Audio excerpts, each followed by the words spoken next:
Hello viewers, welcome to my channel. आज हम exercise 3.2 का क्वेश्चन 7 सोल्व करेंगे। हमारा क्वेश्चन है draw the graph of the equation x minus y plus 1 equal to 0 and 3x plus 2y minus 12 equal to 0। Determine the coordinate of vertices of triangle formed by these lines and the x axis and shade the triangle reason.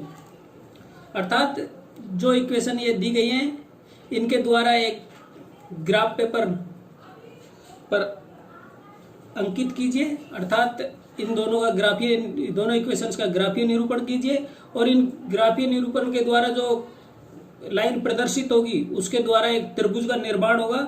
उसके शीर्षों के निर्देशांक लिखिए और x अक्ष के साथ होगा वो त्रिभुज का निर्माण। उस त्रिभुज के पटल को छायांकित कीजिए, ये हमारा सवाल है। तो चलिए शुरू करते हैं। सबसे पहले इक्वेशन लिख लेंगे x minus y plus 1 equal to 0, ये इक्वेशन 1 है। और फिर इक्वेशन दूसरी लिख लेंगे 3x plus 2y minus 12 equal to 0, ये इक्वेशन 2 है। सबसे पहले ग्राफीय निरूपण करने के लिए हमने आपको बताया था कि सबसे पहले इक्वेशन 1 और 2 के कोऑर्डिनेट प्राप्त करेंगे। तो कोऑर्डिनेट किस तरह लेंगे? सबसे पहले इक्वेशन 1 को लेंगे, उसे 1 वेरिएबल टर्म में लिख लेंगे x minus y plus 1 equal to 0। This implies x equal to क्या आएगा? y माइनस 1 बराबर x का मान क्या आ गया? y minus 1। अब हम एक टेबल बना लेंगे, उसमें x और y के कोऑर्डिनेट ले लेंगे। स्ट्रेट लाइन के लिए हम दो ही कोऑर्डिनेट लेंगे यहाँ पर, x और y। अब यहाँ पर हम लिखते हैं इफ y को हमने मान लिया 0, देन x इक्वल टू क्या होगा? 0 माइनस 1 इक्वल टू माइनस 1। तो x का मान आया हमारे पास माइनस 1, तो यहां पर रख देंगे y का मान 0, x का मान माइनस 1। इसी प्रकार इफ y इक्वल टू, हमने y का मान माना 2 मानेंगे तो नजदीक आएंगे दोनों पॉइंट, तो हम 3 मानते हैं। तो y equal to 3, then y का मान 3 माना तो क्या आएगा? 3 माइनस 1 इक्वल टू क्या आएगा? 2। तो x का मान आ जाएगा हमारे पास 2। तो y का हमने 3 माना तो x का मान आ गया 2। ठीक इसी प्रकार अब हम इक्वेशन 2 के भी कोऑर्डिनेट लेंगे। इक्वेशन 2 हमारी क्या है? 3x plus 2y minus 12 equal to 0। इसको 1 वेरिएबल टर्म में लिखेंगे तो क्या आएगा? 3x इक्वल टू 12 माइनस पक्षांतर विधि से इधर को जाएगा तो प्लस हो जाएगा और 2y का माइनस 2y हो जाएगा। यह आया। इसको और सिंप्लीफाई करेंगे तो x इक्वल टू क्या आ जाएगा? 12 माइनस 2y अपॉन 3। ये हमारी 1 वेरिएबल इक्वेशन बन गई, जैसे ये बनी थी ठीक उसी प्रकार। अब हम y का मान अज्यूम करेंगे और इक्वेशन 1 वेरिएबल इक्वेशन में रखेंगे और x का मान प्राप्त करेंगे। यहां पर लिखते हैं इफ y इज 0 माना हमने, देन x का मान क्या आ गया? x equal to 12 minus 2 into 0 upon 3। तो 2 से 0 करेंगे तो 0 आ जाएगा, 12 अपॉन 3। y का मान आ गया 4। ये हमने सॉरी एक टेबल बनाना भूल गए, टेबल बनाएंगे इसके लिए निर्देशांकों को लिखने के लिए। ये हमने एक टेबल बनाई x और y के लिए, x y। तो y का मान हमने 0 रखा, x का मान हमें क्या प्राप्त हुआ? 4। ठीक इसी प्रकार हम y का मान क्या रखेंगे? If y equal to 3, then x equal to 12 minus 2 into 3। y की जगह 3 रख दिया अपॉन 3। तो यहां पर आ गया 12 minus 6 upon 3, then 6 upon 3 equal to 2।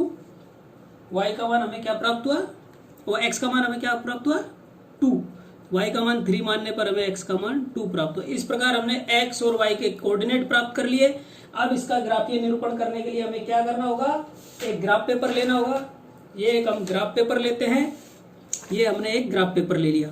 Graph paper पर हमने पहले ये दोनों इक्वेशंस के कोऑर्डिनेट लिख लिए, इसके मान यहाँ पर हमने अंकित कर लिए, ये x अक्ष पर y अक्ष पर, क्योंकि इसमें देखिए हमारी कोऑर्डिनेट में मैक्सिमम कोऑर्डिनेट का नंबर है 4, तो हम इसमें स्केल क्या मानेंगे, स्केल मानेंगे यहाँ पर स्केल x एक्सिस पर 1 centimetre equal to 1, y axis पर 1 सेंटीमीटर इक्वल टू 1, ये हम स्केल मान लेंगे। अब इसके इक्वेशन 1 के निर्देशांक को ग्राफ पेपर पर अंकित करेंगे, x माइनस 1 और y 0, तो y हमारा यहाँ पे 0 हो रहा है और x का मान -1 यहाँ पर हो रहा है, तो ये हमारा -1 0 पहला निर्देशांक होगा इक्वेशन 1 के लिए। दूसरा निर्देशांक होगा x2 y 3, x का मान हमारा 2 यहाँ पर है और y का मान 3 यहाँ पे होगा, तो ये हमारा दूसरा कोऑर्डिनेट हमने ग्राफ पेपर पर अंकित किया 2 3। ये हमें ग्राफ पेपर पर दो निर्देशांक अंकित कर लिए इक्वेशन 1 के।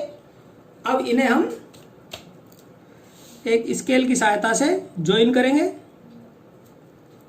ये हमने ज्वाइन किया तो हमें इक्वेशन 1 के लिए क्या हुआ, एक सीधी रेखा प्राप्त हुई। ये हमारी equation x minus y plus 1 equal to 0, ये हमारी इक्वेशन 1 के लिए ग्राफियल निरूपण हुआ। अब हम इसी प्रकार इक्वेशन 2 को लेंगे। इक्वेशन 2 में x एक्सिस पर 4 और y पर 0, तो ये हमारा पॉइंट आएगा 0 4, और इसी प्रकार x एक्सिस पर 2 और y एक्सिस पर 3, ये हमारा दूसरा पॉइंट आ गया। दूसरा निर्देशांक अंकित कर लिया हमने इक्वेशन 2 का, ये भी 2 3। अब इन दोनों बिंदुओं को हम ज्वाइन करेंगे तो इक्वेशन 2 के लिए भी हमें एक सीधी रेखा प्राप्त होगी। ये हमें इक्वेशन 2 के लिए एक सीधी रेखा प्राप्त हुई। इस प्रकार हमें इक्वेशन 1 और 2 का ग्राफीय निरूपण करने पर दो सीधी रेखाएं प्राप्त हुई जो एक दूसरे को एक बिंदु पर इंटरसेक्ट करती है। अब हमारे सवाल में बताया गया है कि इनके द्वारा जो एक्स एक्सिस पर त्रिभुज का निर्माण होता है उसके निर्देशांक लिखिए। तो हमारे इसमें एक्स एक्सिस पर जो ट्रायंगल है उसका निर्माण हुआ। ये देखिए, ये हमारा एक्स एक्सिस का ट्रायंगल है। ये एक्स एक्सिस पे ट्रायंगल बना। इसके कोऑर्डिनेट, इसके वर्टिक्स के कोऑर्डिनेट पूछे थे, तो हम इसको मान लो ए मान लेते हैं, इस कोऑर्डिनेट को, और इसको बी मान लेते हैं, इसको सी मान लेते हैं। तो हम यहां पर लिखेंगे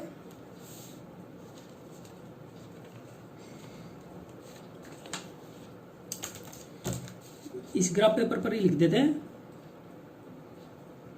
दी coordinate of vertices a equal to a मान लिया हमने, एक को ए माना, तो ये आ गया -1 0, बी 0 4 और सी 2 3। इस प्रकार इस सवाल को हम सोल्व कर देंगे। सवाल में दिया गया था वर्टिस के निर्देशांक ज्ञात कीजिए। अब निर्देशांक ज्ञात कर लिए और जो त्रिभुज बनेगा उसको, पटल को छायांकित कीजिए। तो अब इसे छायांकित करने के लिए हमें क्या करेंगे, इसको हम पेंसिल की सहायता से या किसी की भी सहायता से इसको इस प्रकार छायांकित कर लेंगे। ये हमने इसको छायांकित कर लिया। देखिए इस प्रकार साथियों ये हमारा सवाल सोल्व हो जाएगा। बिल्कुल आसान है।